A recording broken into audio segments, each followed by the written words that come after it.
What's up? What's up? What's up? I'm always happy to spend time with you. It has been a while, so this is good. It has. This is good. I'm getting the terrible internet signal. So we'll see how this plays out. We'll see how this plays out. Can you hear me okay? Yeah. Okay. Yeah, I got you loud and clear. So what's up? What's up? We were able to come to everybody live here on Facebook today. We wouldn't have been able to do this yesterday. The truth. And it was so funny whenever Facebook went back live, like everybody posting, like, oh my God, did you check it like 50 million times? I knew something was up, like, because we use WhatsApp to communicate with the team, and obviously you couldn't get into Workplace, and Instagram wasn't loading. I was like, I see what's happening here. We're a little dependent. I'm not gonna lie. It was like everybody was having withdrawals. The lights went out. One of my favorite posts was I had lunch yesterday, and it was weird to see everybody talking to each other. I was like, yeah, probably was. Oh, those days. So what's going on? How are things in the ATL? I want to talk about that for a minute, because it's one of those things, John, that I wasn't planning on starting a team, and it just kind of opportunity arose, and I thought, why not? I know the systems, I know the process, I know what works, so let's just give it a whirl and see what happens. So I started Realtor.com leads, I started YLOPO leads, and I literally started that I got everything going in July. Everything got active in August. We had a closing in August. We had 2 in July. We had 2 in September. We've had 6 closings so far, and we just started as a team in August. And we have 3 under contract, and I have 3 team members and a 4th one coming on. Yeah, let's talk about that. Let's go through that process. If anybody tuning in and they're like, man, I've been contemplating it. I have this opportunity. I have some agents that want to come on board. Should I do a team? Should I not? Like, talk them through the steps that you've gone through, and why you did those things, right? I think that'll be really beneficial for everybody tuning in. Well, sometimes, I'm not going to lie, sometimes I'm sitting here working with buyers and sellers and talking to them, and I wonder why myself. Question yourself, what the hell am I doing? Exactly, because you can't not in this business, because there's so many things that happen that make you react to those old stories. And I look back when I started my real estate game back in 2005, and I stepped out in 2016. It was quite a journey. And to step back in to a team after being out of production for 5-6 years, I feel like I have a second chance at eliminating the first literal 5 years of trying to figure shit out. Because I look back and I realize the fear of spending money on a hire, the fear of hiring the wrong person, the fear of spending money on the wrong things. There were so many fears that held me back from production that, and I want to say this, it kept me from being that expert, from being that true advisor, because I was just doing. Sure. I didn't have a system. I didn't have a process. So this time I'm like, okay, I'm starting a business. What do I need to do? I don't want to be in production myself. I don't want to go out and show properties. I don't want to go out and do listing appointments. So who are the people that I need in order to make this happen? Is it even possible to make this happen? That's a great point. I think for everybody listening in, figuring out what you don't want to do, and then what do you want it to, what's the goal? What do you want it to look like? Right. I believe, everybody needs a strong and compelling vision to, to craft, a business worth having. And then, I believe everybody needs to nail a model that works within the environment, works within them, that they can work within to be in pursuit of that goal, of that vision. So I think that's a great point to sit back and say, okay, well, what's the outcome that we desire? What are we trying to accomplish? And then, okay, how can we structure this? How can we make this, work to where it's profitable, cash flow, to be able to, support the engine, to keep things moving forward. And what a powerful statement that was in really creating your environment for seeing that clarity through. Because starting a team, did I have in the back of my mind, well, if I have to step back into production, I could. But stepping back and even looking at my coaching clients and looking back even at myself, we are so influenced by so many in the industry of the perfect model that we only know what we see. Mm-hmm. And we really limit our own potential and our own clarity based on looking at what's already happened and trying to fit that perfect mold and trying to put your team together the way it should be. And I have respect for the NAEA book, the Red Book, but it's not a perfect model. And everyone's talents are so incredibly different, and everybody's wants, needs, and desires are so incredibly different on the big picture of what you want, but we let it get clouded based on the influences. Yeah.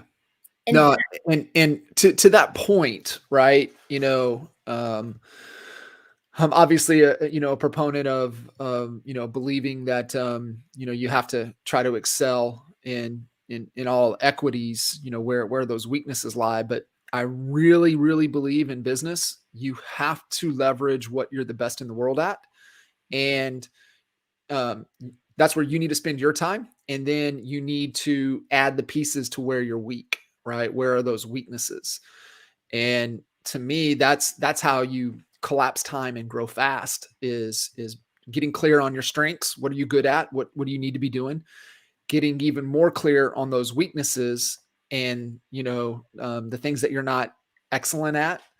Maybe you have some competency, but there's a lot of people doing stuff that are incompetent at, but that's just a red flag. Like, okay, I need a who right here. I need a who to offset this weakness. I need a who to fill that void.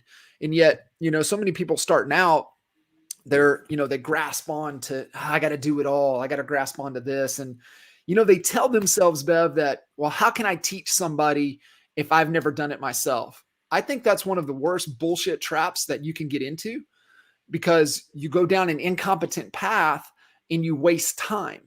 Instead of, okay, I suck at that. Like I have no business doing that. I need to find somebody that has the skill set, and who can I plug them in with that can teach them that I can't teach them, to help them accelerate that path.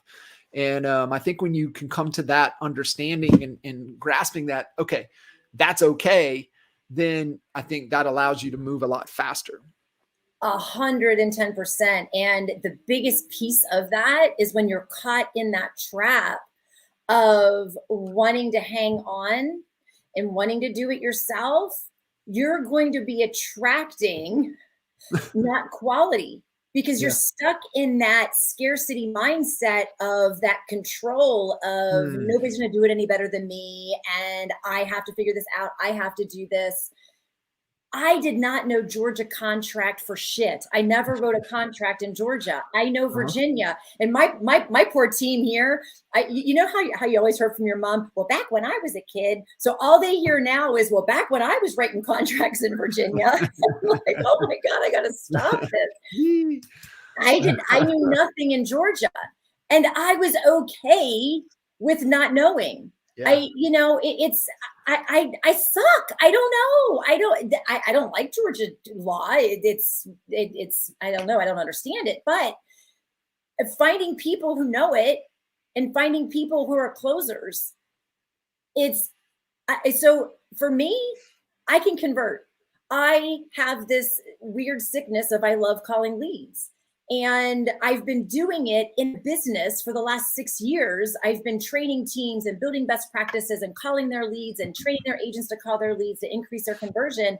This is the first time that I've literally doing it for my team with a completely different mindset of 6 years of growth being away from my team that was in Virginia. I realized everything that I was doing wrong back then. And it was trying to hold on to that control. Yes, I had a great admin. And yes, I had an amazing buyer agent. However, there were still things that I was holding on to, trying to control, and my limited mindset of I'll never find the people that I need to find in this little town. So my mindset of scarcity was what was truly holding me back, because now I really don't care. I'm just having fun doing what I'm doing, knowing that it works. So my very first venture before starting my team and doing anything was finding a lender that was in alignment with what I was seeing as a business. So talking to that lender saying, okay, this is what I see. I have 2 agents that are closers that I know if I get leads in front of them, they're going to close. Do you trust me to go into business with me to share the expense of building this? What does that look like? And I talked with my lender, and we equally spent the money on what we were, and we were very strategic with it, with our sandbox. Yeah. With where is the opportunity in the market? Where is not the opportunity? What is our avatar? What client do we want to go after? Do we want to go after the high-end buyer, or do we want to go after the first-time home buyer? Where are we going to buy leads? How are we going to strategically spend money on what we're spending money on?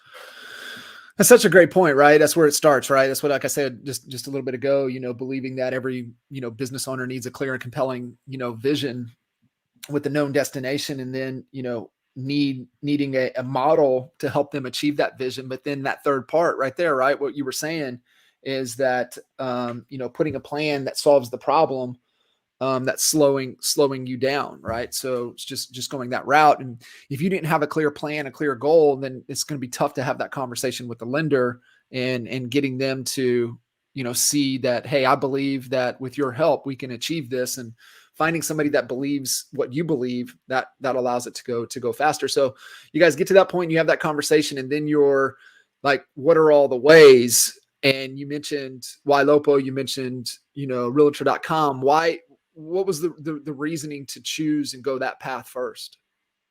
Realtor.com. Well, I had reached out to you like, hey, John, and you instantly said realtor.com. And when you trust your influencers, you don't question, you just go.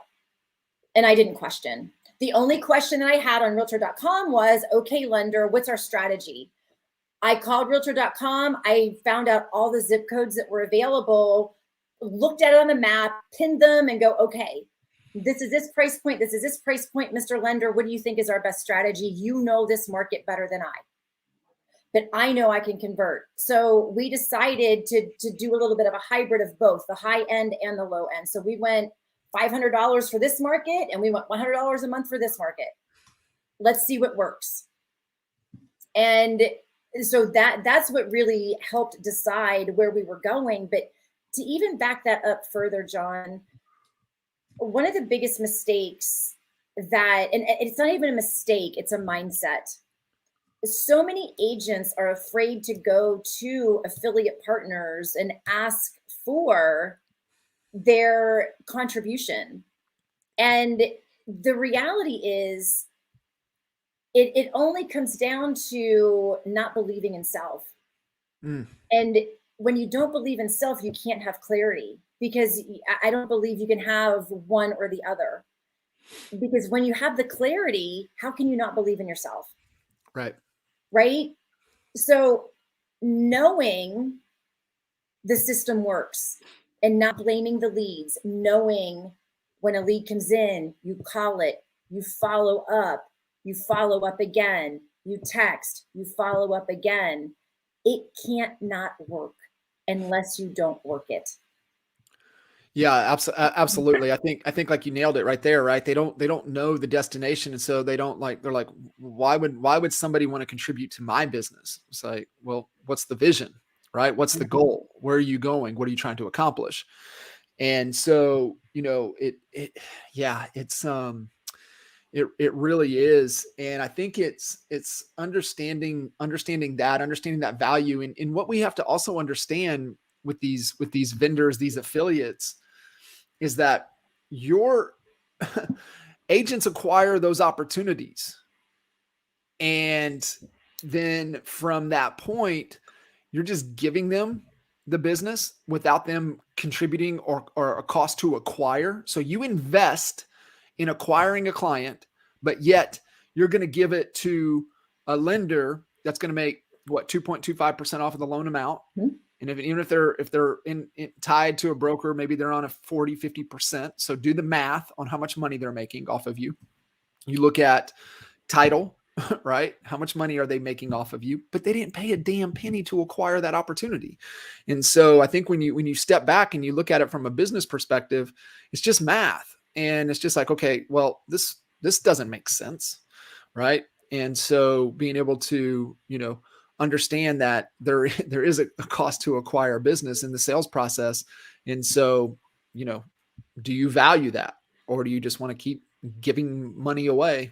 You definitely want people aligned, investing in, what it is you're trying to accomplish. And if I would have gone to a lender and said, I'm thinking about buying leads, and I'm thinking about this, and I'm thinking about that, what do you think? There's no value proposition there. Right? It's like, okay, well, good that you're thinking about it. Yeah, good. How are you going to execute? Yeah. So being able to have that clarity, I've done so many strategic plans. So I have 0 leads. I haven't closed a deal since 2016. Right. But I had the strategy plan in place to say, okay, I want to do 50 deals next year. Starting at ground zero, I want to do 10 the last quarter of this year, and I want to do 50 next year. I didn't even shoot for hundreds. I'm just looking at the reality of what I know I can make happen. So, Mr. Lender, let's go into business together, because obviously I'm not going to invest if I'm not going to make this a profit for myself. Like, why would I do this? I'm willing to invest this much money for 1 year to make this happen. And this is the outcome. And this is how I'm going to execute. They couldn't say no. Yeah, no. And the confidence, bringing that to the table, they're buying into not just the business, but the confidence of the clarity of the overall picture. Yeah, 100%. I mean, that's what changes the game. Yeah, it's so key. And that's why we've always talked about, having that plan. And when you're sitting down, don't just tell them, show them, right? Pull out the plan, show them, hey, this is where we're going. This is what we're executing on.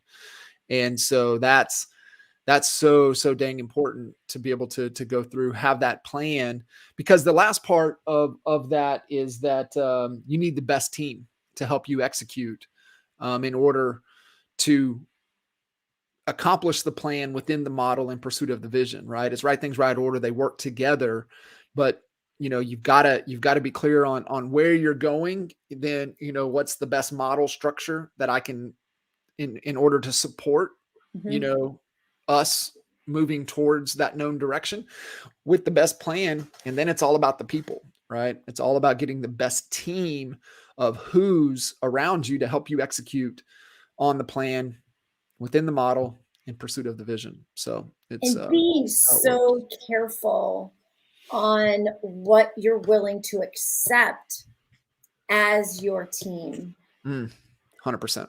And I say that with that sometimes we go into business looking for the people that need us.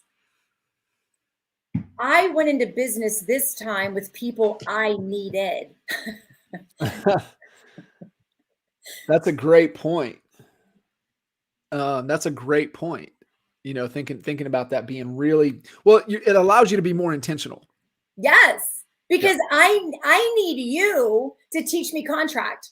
I need you to teach me location, area, geographic. I need you to teach me what buyers' expectations are. I don't know.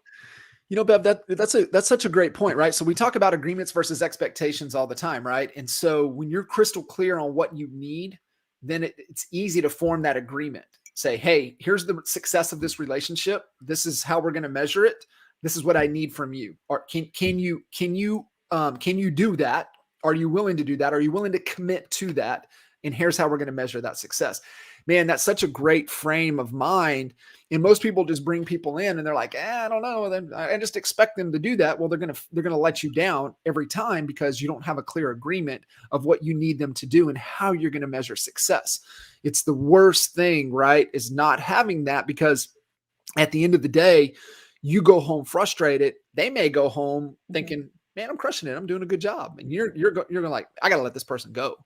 Right. And so when you have that known agreement, how we're going to measure success, then it's easy, right? Then it's just like, hey, we're not meeting the agreement. Where can I help you? Where are you stuck? Is it a effort issue? You know, is it something you're not willing to commit to? Like, what is going on? So it's just, that's just a great frame to reframe that perspective of, hey, I need this person and here's what I need them to do. And here's how we're going to measure success. This is what success looks like. And you know, going back to what we're willing to accept, a lot of times when we're growing in our businesses, we're willing to accept less than. And I know I used to be in a place where I always looked for the people that needed me, that needed the position, that needed the leads, that just had. I was the mother hen. Let me bring you in under my wing and show you the way. Where this time, I didn't need the team. I wanted the team. And looking at, okay, can I really fill the positions? Because I don't want to be the one going out. Yes, I can bring in leads. I can partner with a lender. But the reality is, I don't want to bring in needy people that I have to babysit, that I have to coddle. And my mindset was so different on what I wasn't willing to accept. And that was the shift, John, really is in the quality of what we attract, of where we are. So if you want to question yourself on why am I not where I want to be, question what you're willing to accept and what you are accepting. And I can almost promise you, you need someone that knows a lot more than you. Yeah, 100%. That's a scary road, right? That's oh my God, if I hire somebody that doesn't need me, we feel like we're bringing in our competition and we're training our competition and they're going to take away business. How many times have we heard that? Yeah, 100%. You know, the thing that I really want to get through people to understand is that, like, you need to surround yourself with people that are better than you, right? So Dee and I were on yesterday. We're looking for a new creative, and there was one of the candidates. We both said we would settle, and my feedback was, we need people that are better than us. And like, she's a rock star. So, you know, even her feeling that way. Right. And so I love, Andy Frisella always says this. He goes, I'm the dumbest dude in this company. And my job is for all of these smart people to bring me smart ideas and for me to pick the best idea. He goes, that's my job. And that's really what our jobs need to be as we're building anything, is that we need to surround ourselves with people that are better than us, and, you know, empower them to bring really good ideas to help us execute on the plan within the model in pursuit of the vision. And when you get clear on those things, it really is, you know, it gets fun. Well, but I think that's one of the scariest pieces in building and growing, is if I bring someone on smarter than me, are they going to take over? I hope so. Yeah, right. Yeah, right. I hope so. I hope they run with this thing. Work me out of a job. That's what I want. Well, and that's hence where that clarity comes from, right? It's a commodity, and learning that, why does your business exist? What is the full purpose of why you're doing what you're doing, and building around that, and attracting people that want to be part of that want to be in that. Yeah, 100%. And, you know, I really, really believe that, you know, for your business to be better, you have to be better. And I know it's scrolling on the bottom. It's just, as you were saying that, it caught my eye, but it's the clarity report. It's going through that process, going through the 3 steps, getting clear on what it is that you want to do, what it is that you want to accomplish for your business. And then, you know, from there, you can put the plan in place. So if you guys haven't ever gone through the clarity report, you know, go over to NAEAClarityReport.com, download the clarity report, and actually schedule a call. You can actually schedule a call right there. Probably not with me. Might be able to get Bev on the phone, but definitely hit that report, man. It's a game changer. I always laugh at Al. I need to ask him if he still carries his with him. He, you know, he did it for the first time in 2012. And I know up until last year, it was in his, it might still be in his bag. It goes everywhere with him, which is crazy. Because it is that big of a deal. Mm-hmm. It is truly that big of a deal to put everything that is going on right in front of you. And, you know, it's been such an amazing journey to walk down this road again with such a completely different mindset. Mm-hmm. And, you know, I was just telling one of my coaching clients today, I have days. I was calling leads the other day, and I'm like, oh my God, if I talk to one more person that's 200,000 that has to have this, and this, and they've been looking for 8 months and they can't find a house. I'm like, because it doesn't exist. It doesn't exist. And you know, after that day, you can go, why am I doing this? What is the purpose? Why did I start this team? You start down that hole, and I don't care who you are. That's never going to stop.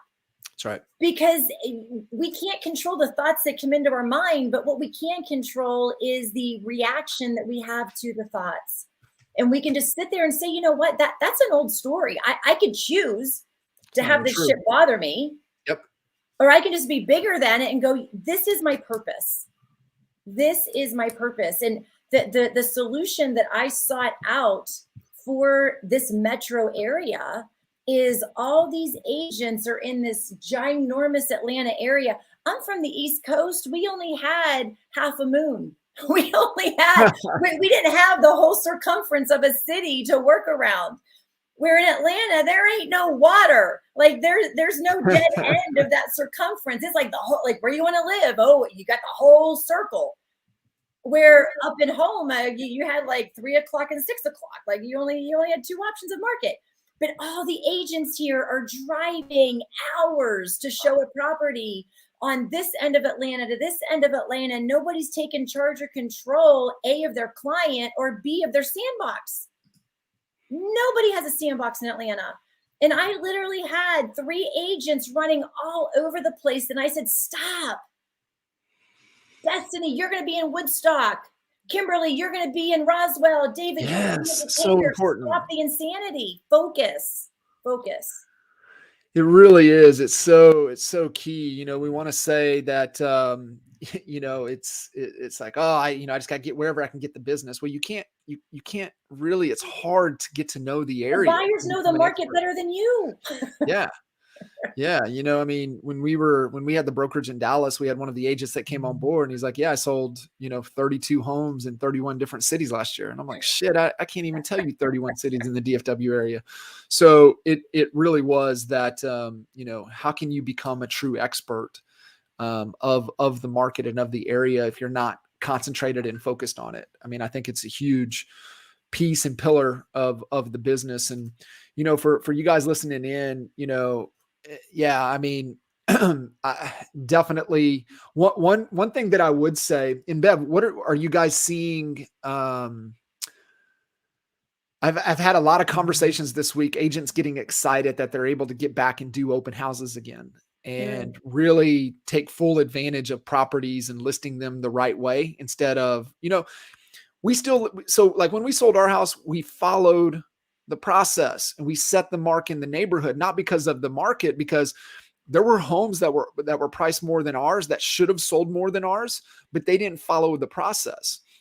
And so I think no matter what, even if it was as crazy as it was months ago, there's still a process. And we held the open house. I mean, I think you've got to get back to the open houses. There's no reason why you shouldn't have done the open houses in the past, even when the market was ridiculous to where you can just put a sign and it goes.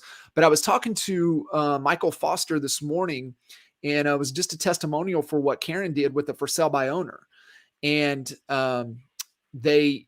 she's like, you just got to follow the process. I can get you more exposure than what you're trying to do yourself. Sold it for $60K over list price. So think about how that for sale by owner feels, what they were trying to sell it for. She comes in, goes through the process, creates the demand, and it sells. And I think, that's what we did with our place.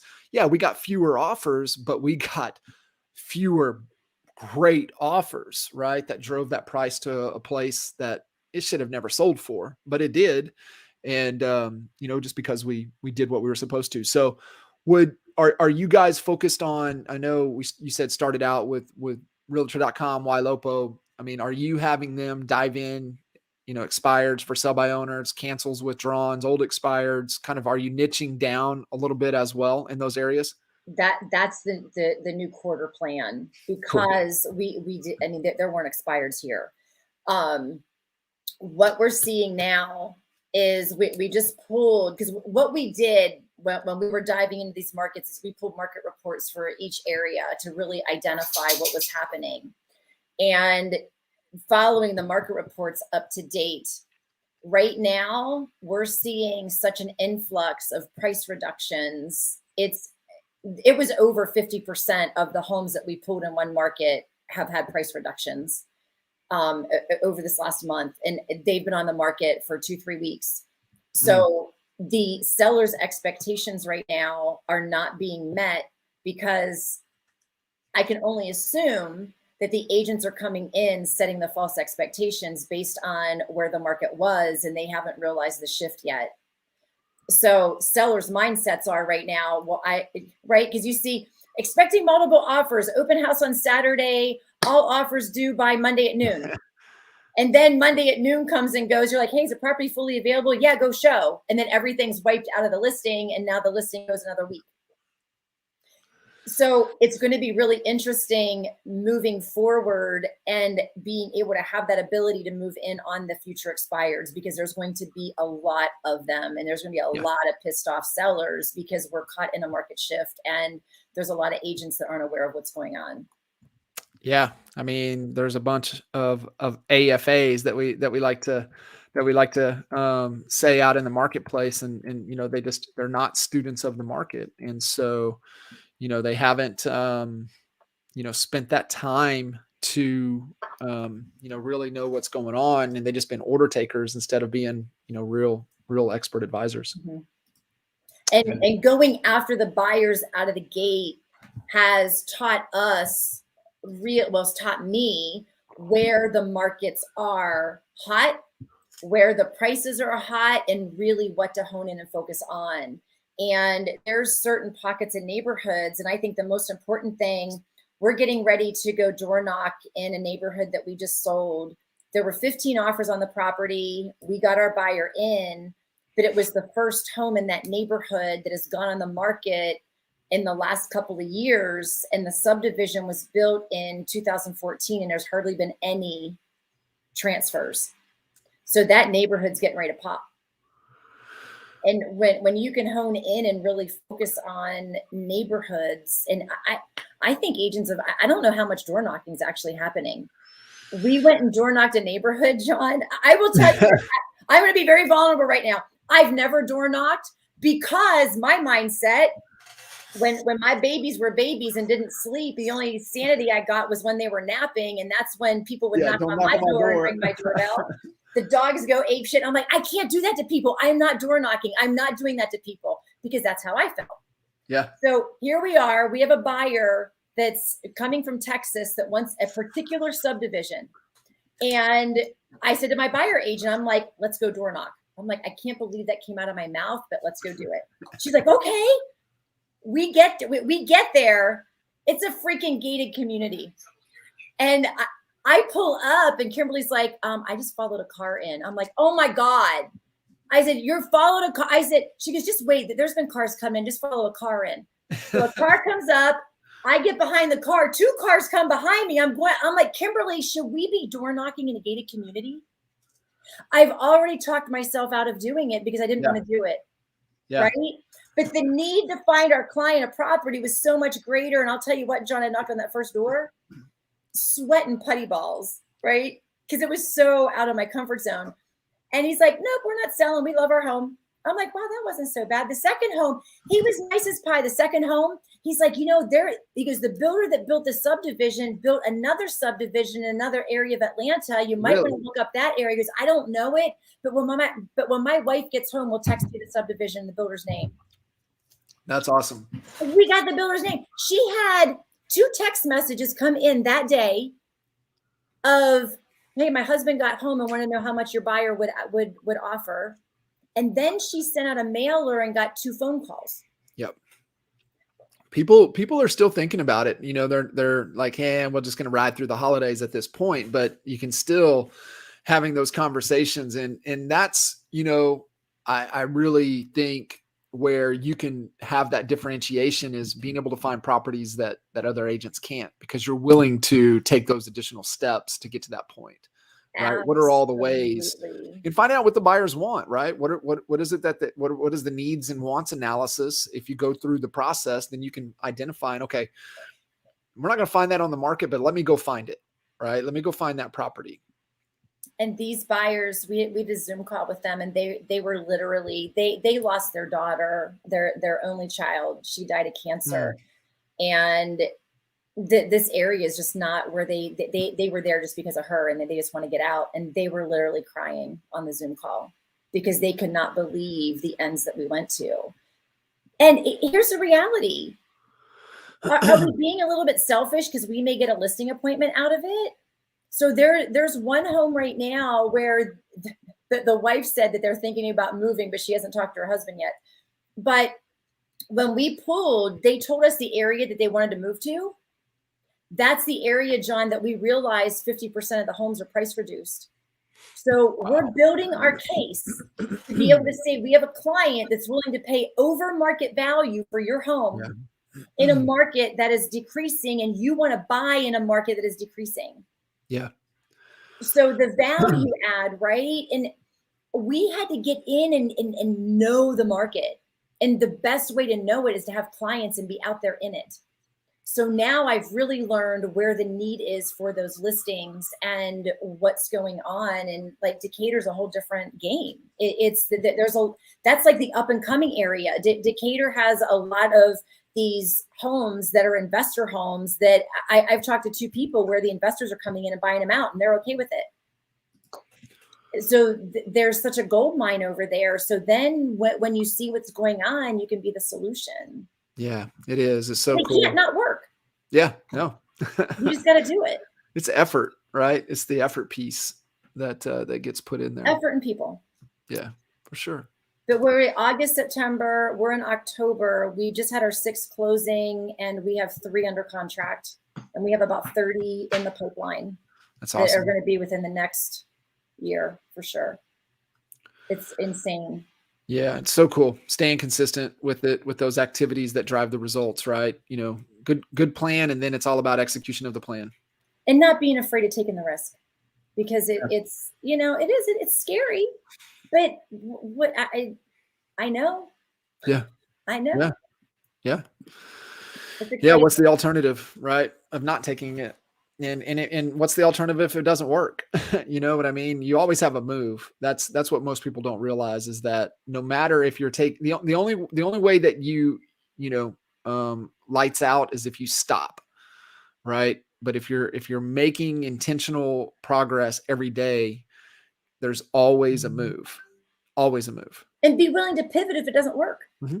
Yeah, absolutely. That's why you got to pay attention. Are you getting, are you getting the outcome that you're after, right? Are you focused, are you having the contacts? Are you having enough, engagement to get the opportunities? For sure. Well, cool. Guys, seriously, this time of the year, if you haven't gone through the clarity report, it's scrolling there on the screen, NAEAClarityReport.com. Man, just if you're struggling with the direction, if you're struggling with the business, if you're struggling with the next step needs to be, that might be one of the most important documents that you process that you go through of your entire real estate career. There's clarity in it of itself. For sure. Clarity and a plan. Yeah, That's what absolutely. it takes. Bev, I appreciate you jumping in and hanging out. Always fun, and definitely jam-packed full of nuggets for everybody tuning in. And hopefully everybody's getting clear. Right now is the best time to be, thinking about the next year, right? Because this quarter really sets the stage for the following 12 months. And, you can be like a lot of the AFAs and take your foot off the gas, or you can run through the finish line with a clear plan into 22 and have the next 15 months be the best 15 months of your career. It's just a choice. The choice is yours. It is just a choice. Exactly. Cool. Beth, thank you. Appreciate you guys tuning in. If you have any questions, feel free to reach out, but get that clarity report and book that clarity call, and we'll see you guys next time. Yeah.